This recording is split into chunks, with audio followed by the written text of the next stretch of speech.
and they can move it where they want it to go by using the HARP program of electromagnetics and other methods. And you must get the book, Angels Don't Play This Harp, and read it so that you can understand how they manipulated Katrina to go exactly where they had depicted through their buzzwords in Oil Storm that it would go, and it did everything they said it was going to do. Now, I'm only going to play in a few moments a clip from Oil Storm, just a short portion of it.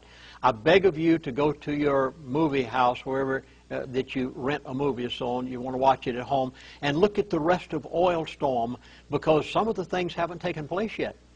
There were some buzzwords in Oil Storm that yet have their fulfillment, and when I reviewed it the other night in order to make preparations for these DVDs, I realized that there are some more things there that you need to see that I believe they were giving buzzwords for the future in this Oil Storm movie that they made.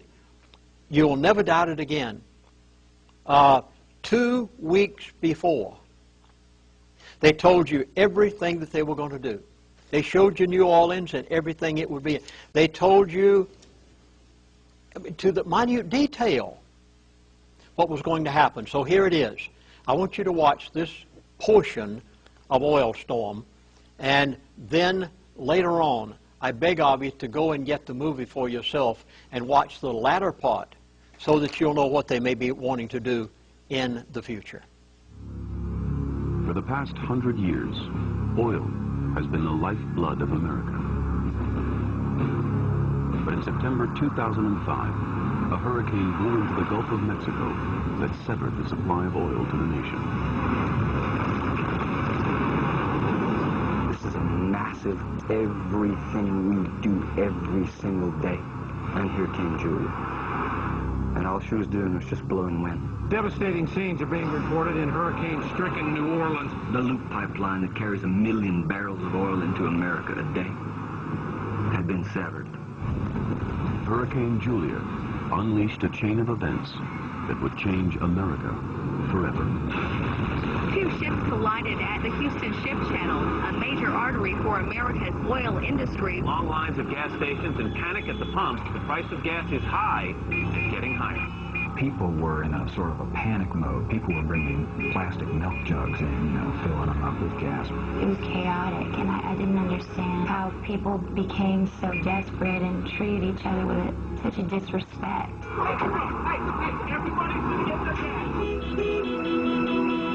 Americans didn't realize how fragile their existence was. Oil, the black gold of our national economy that had powered our economy, had become an Achilles heel. Disaster followed disaster as the house of cards America was built on collapsed. There's only one country that you can look to for help. That's Saudi Arabia. Normally we get 2 million barrels of oil a day from Saudis, and now we wanted 3 million. Any last words to the foreign soldier? This country was made great by people serving this country. We need to protect our concerns, and our major concern was a cheap source of oil. Oil hit a new record price of $153 a barrel today, following the blast that rasped Europe. It has never been that high. Trucking industry is under tremendous further blow to workers in the meat industry, shutting down with the loss of 6,000 jobs. The government decided that the smart way to pay for the troops in Saudi Arabia was to cut the farm aid.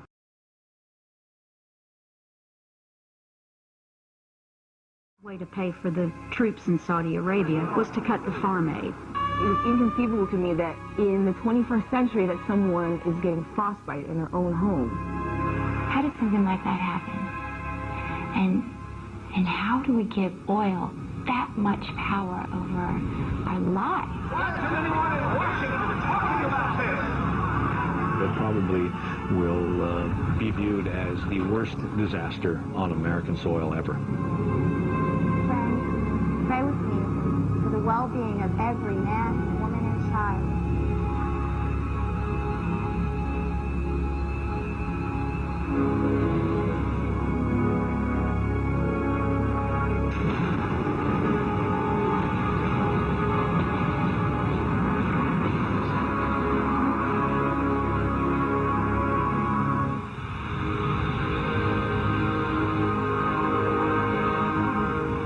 the summer of 2005, American reliance on oil was at an all-time high. We were the world's #1 consumer, burning a quarter of all the oil produced globally. There were 2 cars for every household. There was even an oil man in the White House.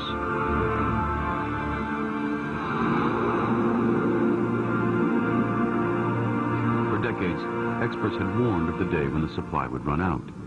But no one expected that day to arrive so soon.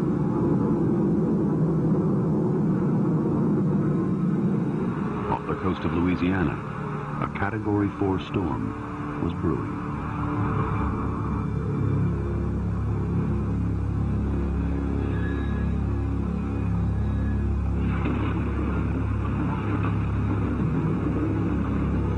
Labor Day weekend, but out in the Gulf of Mexico, Hurricane Julia continues to build, and the experts are telling the people of New Orleans to think about evacuating the city.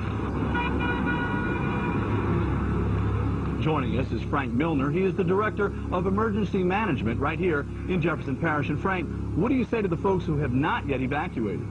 Get out while you can. Julia is a Category 4 hurricane. This city is 13 feet below sea level and surrounded by water on 3 sides. If New Orleans takes a direct hit, we're going to be the next Atlantis.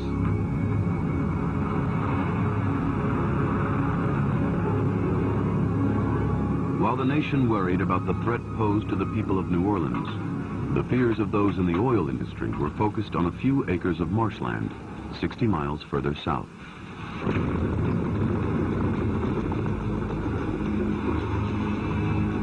Before Hurricane Julia, most people had never even heard of Port Fourchon, but it was the vital hub of American oil supply, providing more than 15% of the 20 million barrels of oil consumed each day. The port's director of operations, John Hamill, knew he had little margin for error. We didn't know for sure that the hurricane was going to hit us, but after Hurricane Ivan, I wasn't going to take any chances. My priority was to get the oil workers the hell out of there.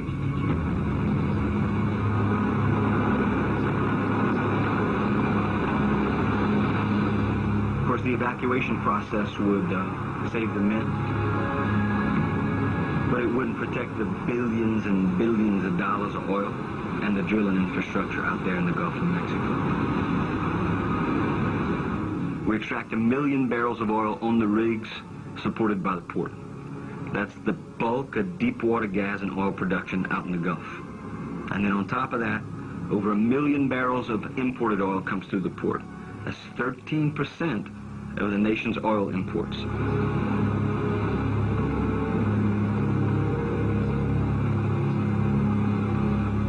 The majority of these foreign imports flowed through the essential Loop pipeline. It surfaced from the Gulf right outside John Hamill's office. It is a pipeline that runs on the ocean floor, goes out 18 miles into the Gulf, into approximately 120 feet of water.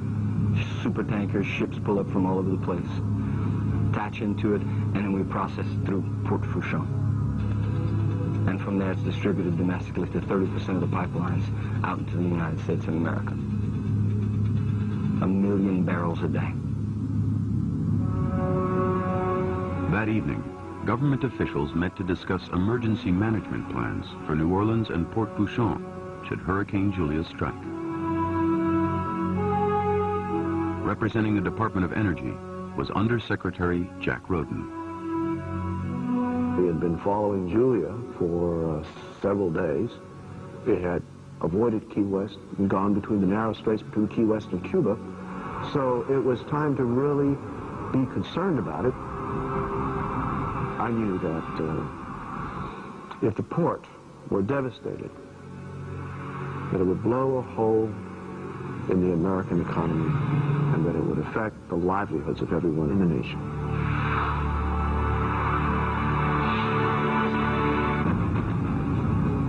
Forecasters are warning that it's only a matter of hours now before Hurricane Julia strikes the city of New Orleans. By Saturday afternoon, authorities declared a full-scale state of emergency for Louisiana. Over 1 million people have been on the move on many of the highways out of New Orleans. It's absolute gridlock. Cars blocked highways, with people desperate to escape the coming storm. Now, the mayor is concerned about the 100,000 or so who are not leaving. We have over 100,000 residents that rely upon public transportation to get around the city, so they really do not have any means to leave our city. So we will have people in the city that will ride the storm out. Just a short while ago, they opened up the Superdome as what they refer to a shelter of last resort.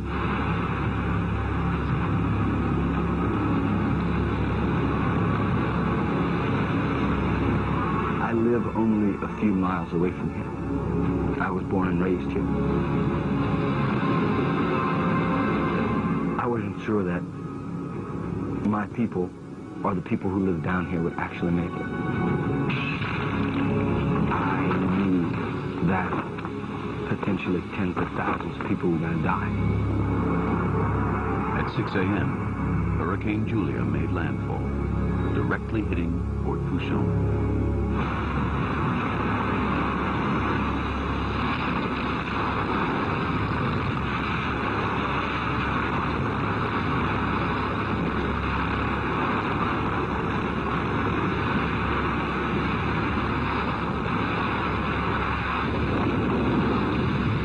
Slowly inland, Julia tore apart vast areas of southern Louisiana.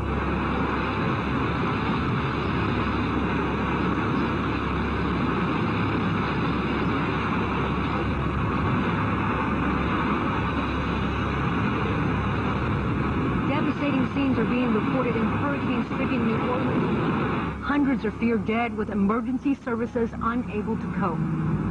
Phone lines are down in many areas, so if you're stuck in a building and you Although the city itself was spared the full force of the hurricane, parishes surrounding New Orleans were devastated.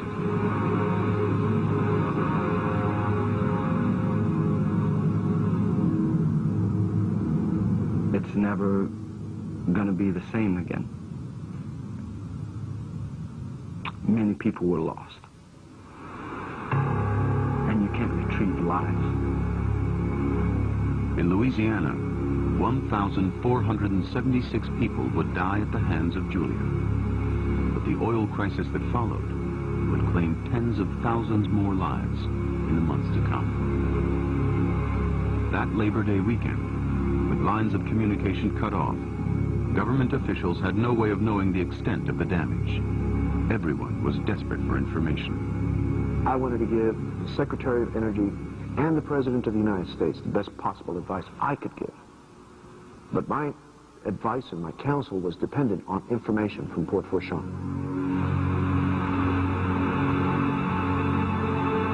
As soon as the eye of the storm passed, I was back at the port assessing the damage.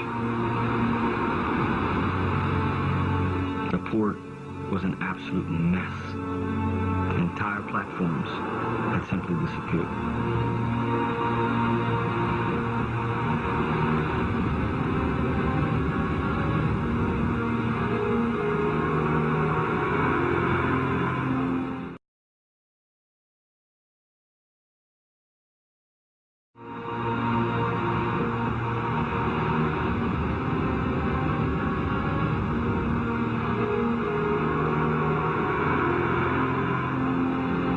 Had flooded the land for miles and miles and miles, and most of the usual landmarks just washed away.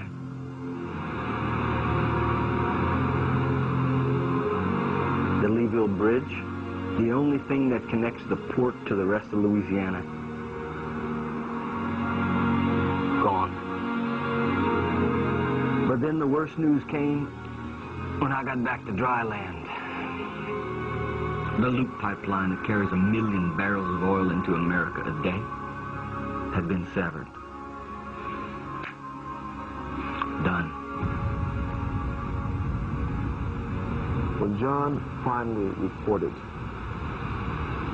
that we had lost 80% of our Gulf productivity and that we had lost almost all of our imports at the port, I knew that there were some buzzwords in Oil Storm that yet have their fulfillment, and when I reviewed it the other night in order to make preparations for these DVDs, I realized that there are some more things there that you need to see, that I believe they were giving buzzwords for the future in this oil storm movie that they made. You will never doubt it again.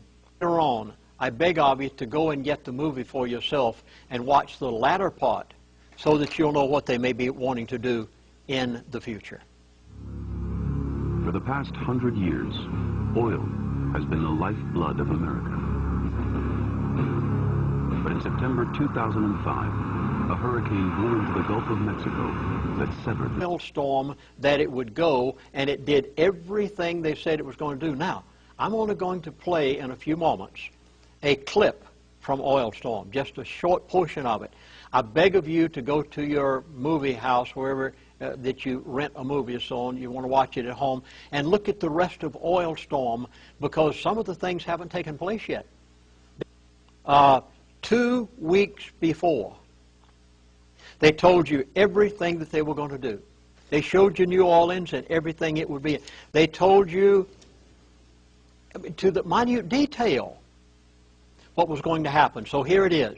I want you to watch this portion of Oil Storm, and then later on, and they can move it where they want it to go by using the HARP program of electromagnetics and other methods, and you must get the book, Angels Don't Play This Harp, and read it so that you can understand how they manipulated Katrina to go exactly where they had depicted through their buzzwords in oil.